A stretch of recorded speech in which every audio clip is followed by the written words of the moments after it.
কে সেই নিষ্ঠুর জালেম যে আমাদের নবী সাল্লাল্লাহু আলাইহি সাল্লামকে শিশু অবস্থায় থাপ্পড় মেরেছিল?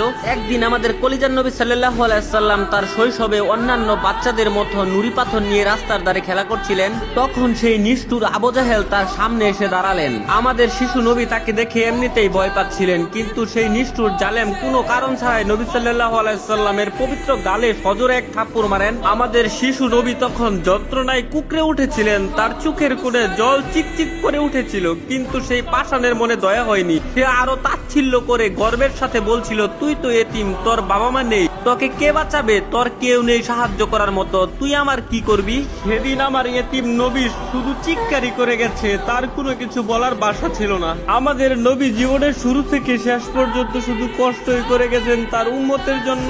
আমার এতিম নবীর কষ্টে যদি তোমার হৃদয়ে এক ফোঁটাও রক্তকরণ হয়, তাহলে কমেন্টে লিখো আই লাভ মোহাম্মদ এবং চ্যানেলটি সাবস্ক্রাইব করো।